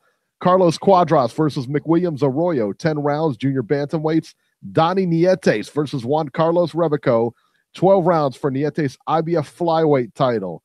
Brian Valoria versus Artem Dalakian, 12 rounds for the vacant WBA Flyweight title. Is this card stacked or what? Oh my God! Yeah, this is just sick. All right, let's come back to. Now, I don't know how. I think we're only going to get to see 3 of those on TV.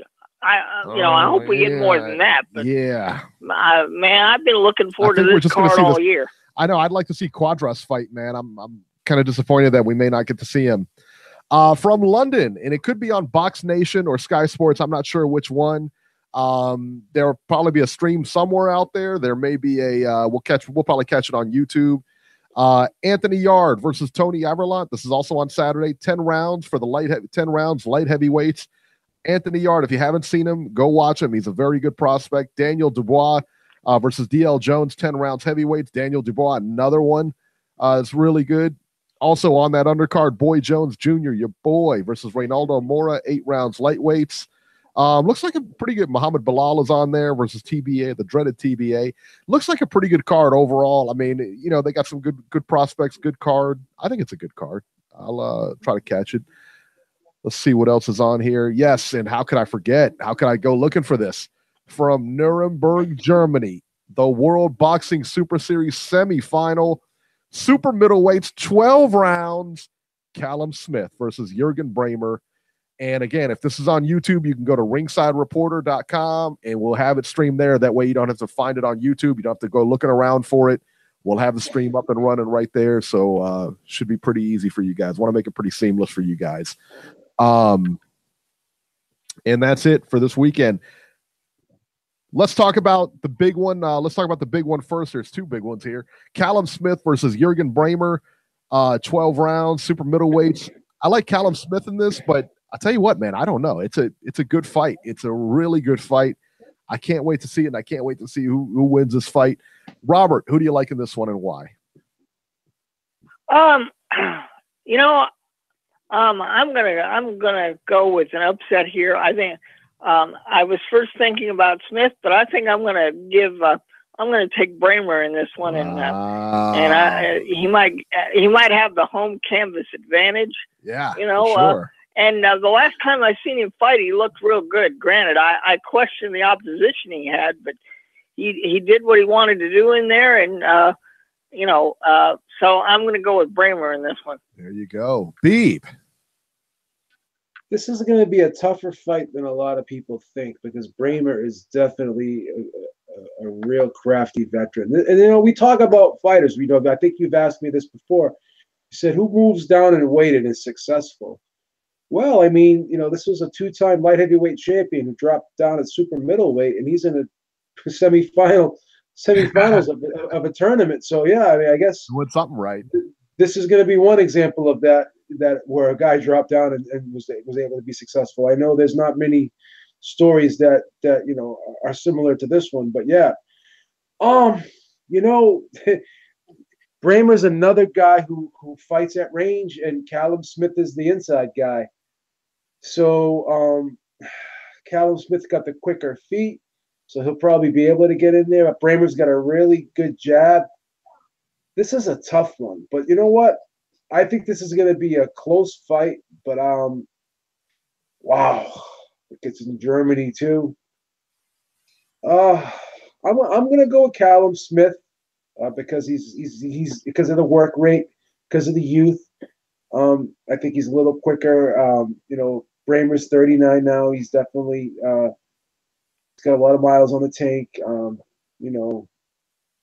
It's not going to be easy for either guy, but I'm going to go with Callum Smith. I think he's going to gut it out. I think he's going to outwork him, and I think he's going to be able to get inside and make this a real gritty fight for Bramer, to make it uncomfortable, not allow Bramer to control the range and fight where he wants to fight, keep this fight in the center of the ring. I think Callum Smith is going to back him into corners, and he's going to outwork him. But I think Bramer will be crafty enough to be able to survive, tie him up when he needs to, but he won't be able to hold him for long because of the pressure that's going to be put on him. So I'm going to say that Callum Smith edges him out.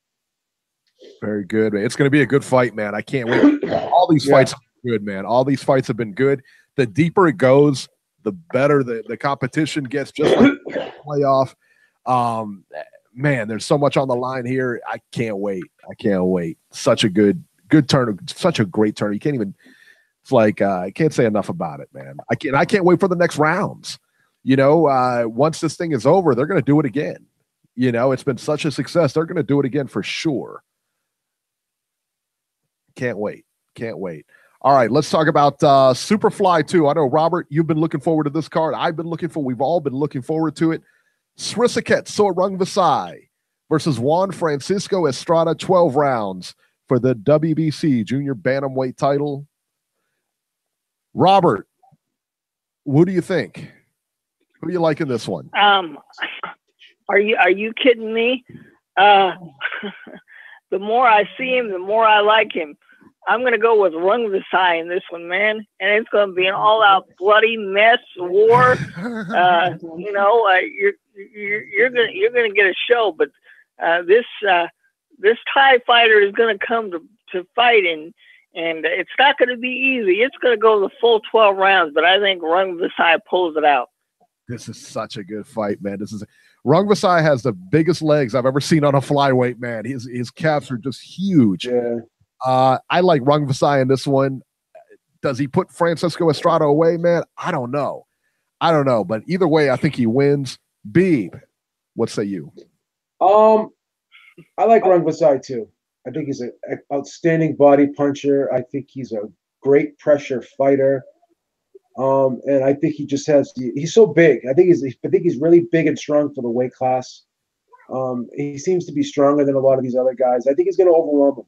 I really do. Estrada, I think, is a good fighter too, but his face breaks down a little bit. He's not the hardest guy in the world to hit. I'm going to say Rungvisai stops him in about 9 or 10 rounds. Yeah. I think he's gonna break him down, wear him out of there. I think the body work is gonna pay dividends for him early on, and I think he's gonna take the wind out of his sails, and he's just gonna stop him late. Yeah, I'm not hating that prediction. I could see that too. Yeah. I tell you what, the one I really want to see on here, man, is that Carlos Cuadras versus McWilliams Arroyo, and I don't know that we'll see it. Wow. We'll probably catch it on tape somewhere. But man, how sick is that fight? That is insane. Are you saying it's not going to be on, Eric? I'm thinking that it's not going to be on because otherwise it would be from what I understand, Nietes and Revico were going to be on there, and that's for the flyweight title. That's an IBF title.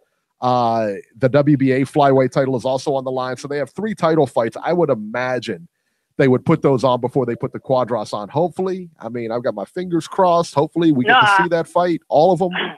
But I don't know. I hope we get all. From what I understand, we're supposed to get all those fights. So I don't know. I'm hoping it's a quadruple header. So yeah, I'll sit there and watch all of it, man.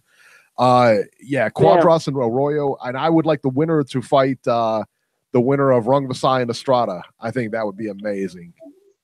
Well, I think it's going to be Rungvisai and Cuadras myself. Yeah, I do too. I like Cuadras in that one, although Arroyo's very good, man. He is very Yes, he is. Yes, he is. Wow, is that guy good? Solid fighter. Donnie Nietes versus Juan Carlos Revico.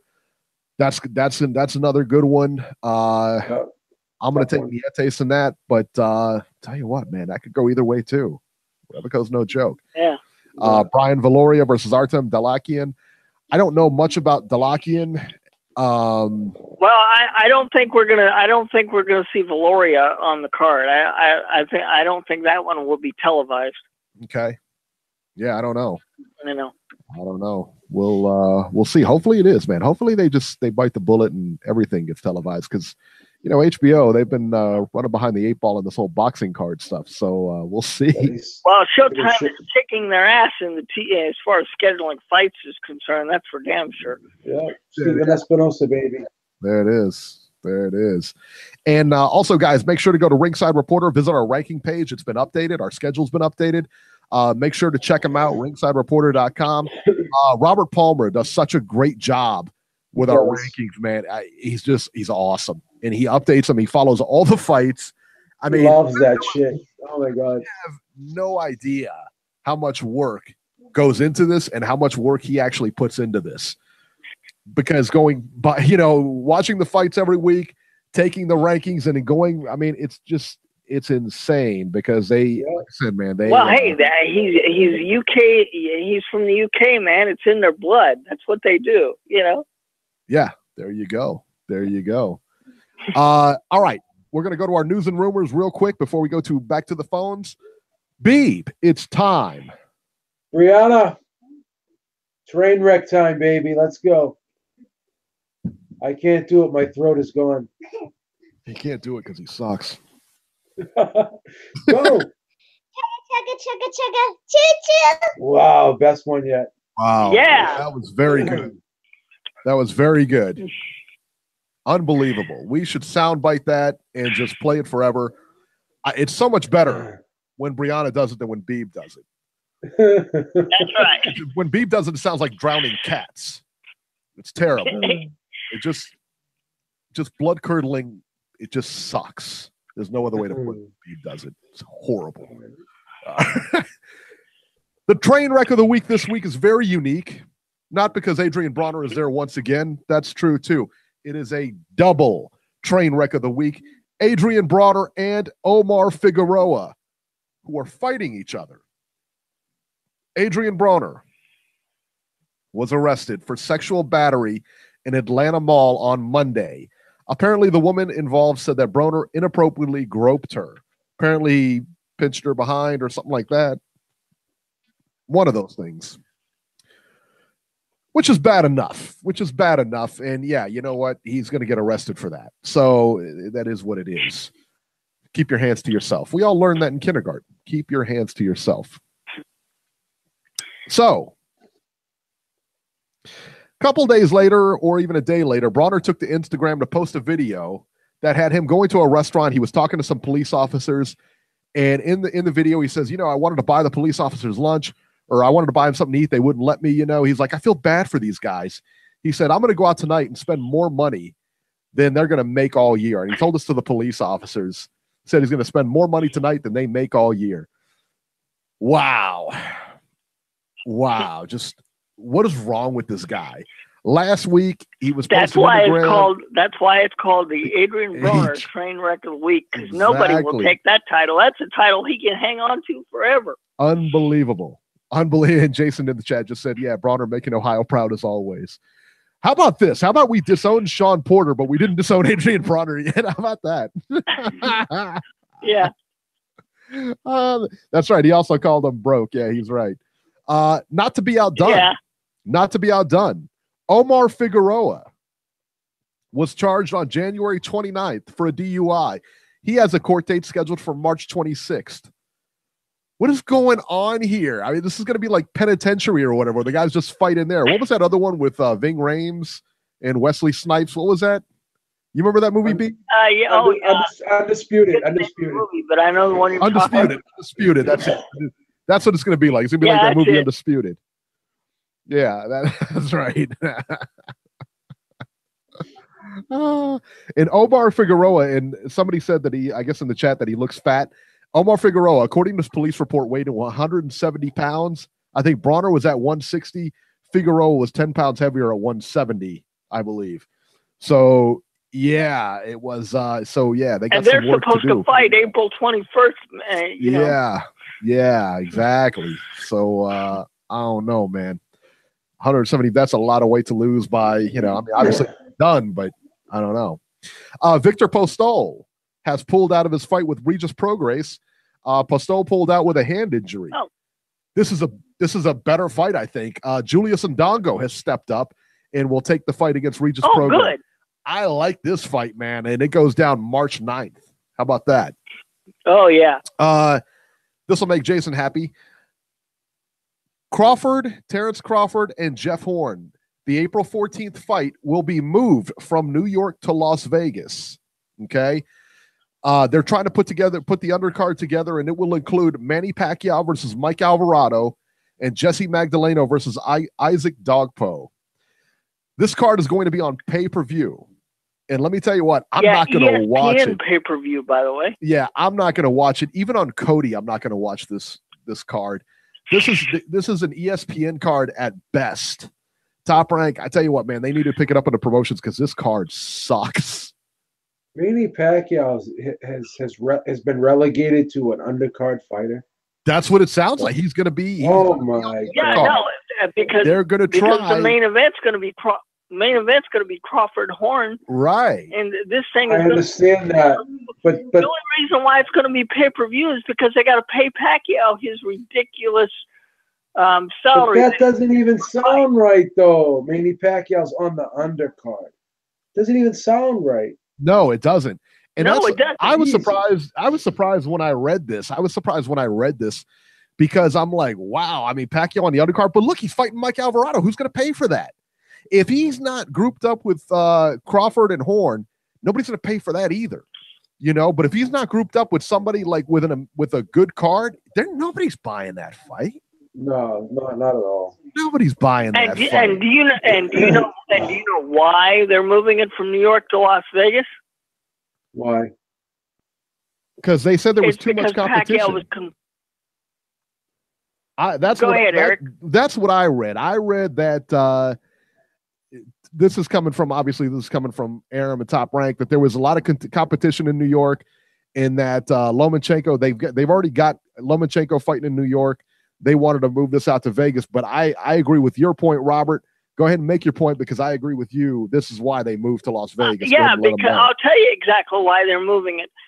Pacquiao is complaining about the taxes that New York takes out of fighters' purses, and Las Vegas doesn't do that. So he wants to fight in Vegas. So right. Pacquiao is the reason why this entire card is being moved. Right. Yeah, and that makes sense to me. The fact that there's too much competition in that, I was like, what? When I read that, I was like, that doesn't make any sense at all. But I'm with Beeb on this. No. The fact that Pacquiao has been relegated to undercard status, what is that? I mean, but again, look who he's fighting. He's fighting Mike Alvarado. I mean, Robert, would you pay for this card? Are you going to pay for this card? Wow. Well, I want to see Crawford fight at 147. I already bought it for him. I already bought the card. I think he's going to beat Jeff Horn, but I think Crawford next to Earl Spence is the best fighter in the division. I hope one day that Bob Arum and Al Heyman can work together to actually fight, because I think they're the two top fighters in the division. So yeah, depending on the price, I will probably pay for it. Robert says he will. Beeb, will you pay for this? That's like asking a crack addict, will he buy the crack? Come on. I am so disappointed in both of you guys, man. I'm going to head over to the Beebs and watch the fight, though. Tell you that, because he's buying. I'll fly you in. He'll fly me in on Beeb Industries jet. We have a private jet. Eddie lets us use it. Eddie lets us use it on the weekends. Eddie lets us use it. All right. We're going to head back to the phones, and it's the moment that everybody waits for with bated breath all week.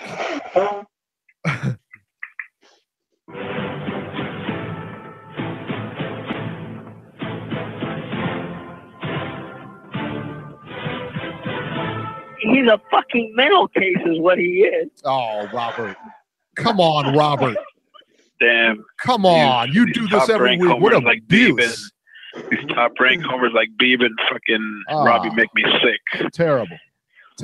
They can't wait to buy that fucking pay-per-view. These guys are fucking despicable. Come on, Are you watching this pay-per-view, These guys Jason? didn't even hesitate. They're like, Let we're them know. going. What in the world was that? He got disconnected. Oh, my God. He got disconnected. He didn't pay his phone bill. They shut him off.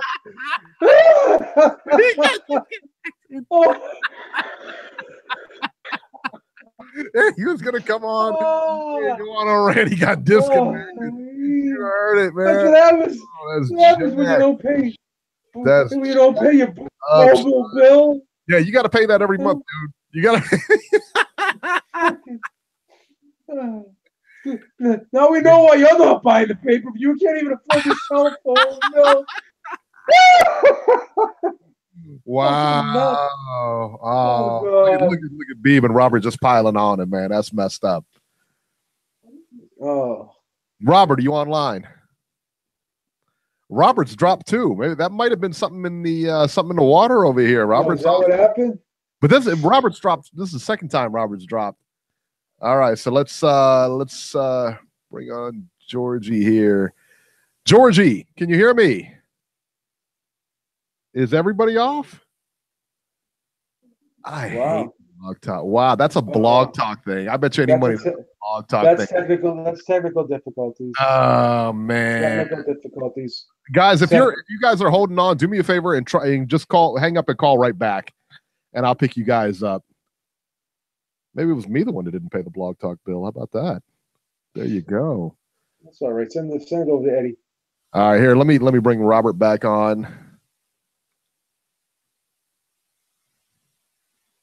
If he comes back on, I don't know. It's just spinning now. I hate blog. God, I hate blog talk. No, he just. I hate. Yeah, blog talk. Yes, it looks like blog talk is down. Yeah, let me put this in the chat.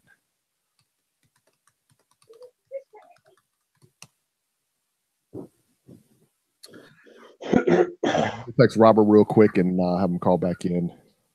Yeah, we're still online because we're on YouTube. That's why. Right. Yeah, we're still online.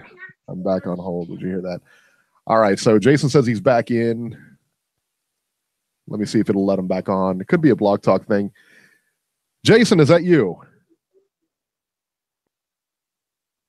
Yeah, see, yeah, he's not on.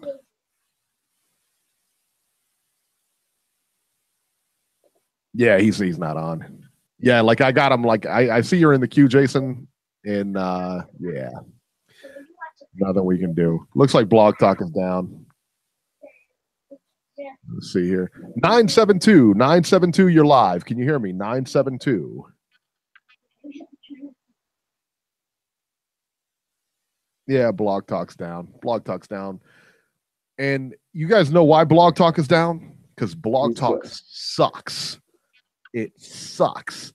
It is the worst platform. See, now you're gonna make me go on a rant. Beeb, now you're gonna make me go on a rant about Blog Talk, aren't you? I know. It is the worst platform ever. I have a love-hate relationship with Blog Talk. I do too. I can't stand Blog Talk. Robert, are you on? Improved. No, Robert's not on either.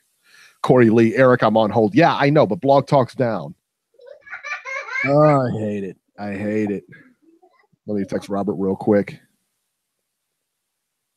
All right, Blog Talk is down, guys.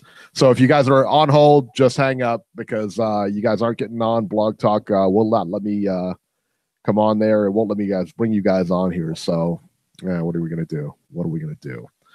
All right, Beeb, let's talk about the last news item here. Wilder versus Ortiz, the undercard coming together. Wilder Ortiz, of course, will be the main event. Jermall Charlo will face Hugo Centro, and Andre Durrell will fight Jose Uzcategui in a rematch. That's a great undercard. It's not bad. It's not bad. Right? I mean, listen, anytime you get to see one of the Charlos, that's like must-see TV, right? Yeah. Centennial's a tough fighter. That's gonna be have you seen him fight? I have not seen this guy fight. Centennial, yeah, I have. I have seen him fight. It's pretty good. Pretty good. I don't think he's going to beat Charlo, but he's pretty good. Decent. Good offense. I don't good think offense. Good offense. Porous defense, but good offense. Got a great left hook. Great left hook. Yeah. So, yeah. What about the Durrell Uzcategui fight? What do you think about that? I thought Uzcategui was handling Durrell, and I thought that was horrible how that fight ended. I thought Uzcategui hurt Durrell. I thought he was pushing him back. I thought he was walking him down a little bit, backing up against the ropes. I thought he was stronger than Durrell. I'm going with Uzcategui in the rematch. I'm surprised Durrell took the fight. Was it mandated? Was it a mandatory rematch? I'm just surprised Durrell even took the fight. Yeah, I'm surprised too. Yeah, it's funny. Emmanuel Moreno in the chat said he's not impressed at all with the Charlos. Yeah, I'm interested to see why. Why would you not be impressed with those guys? I mean, how can you not be impressed with those guys right now? I like the Charlos. It's gonna be a tough fight though. Centennial's a tough fighter, right? Is that right? He's pretty good. Isn't he like the mandatory or something like that? I'm not 100% sure if he is, but he's a tough fighter. All right. He's not gonna be a walk in the park. All right. Very good. Very good. All right. And I think we're good, man. That'll do it. And I do apologize. And I see some people trying to call back in. Don't worry about it. Blog Talk is down. Can you refresh your browser, see if it works, maybe, Eric? Yeah, let me see here. If you can refresh. 706, you're live. Can you hear me? Yeah, see, you can't. Here, let me see.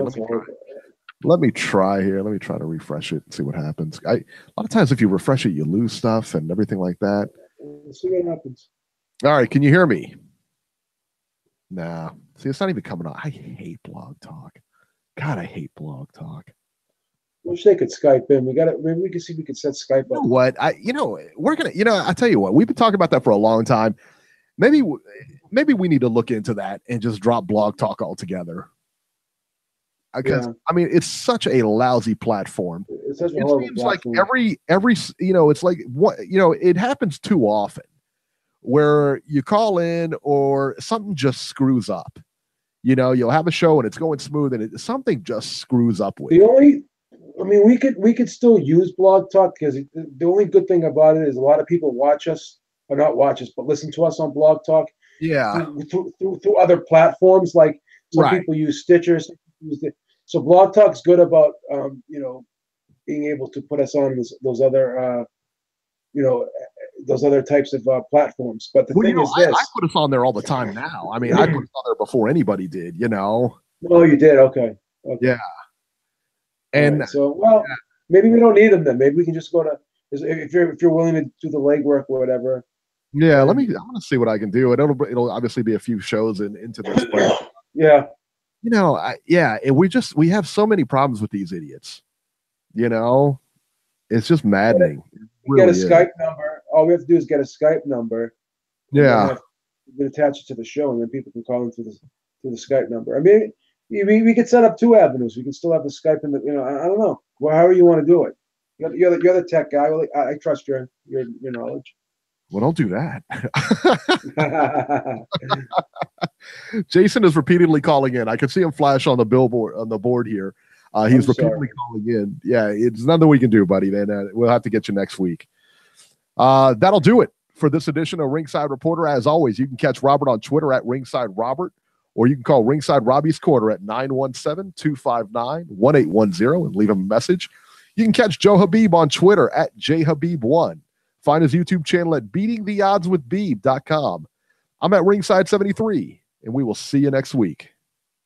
Take care, everybody.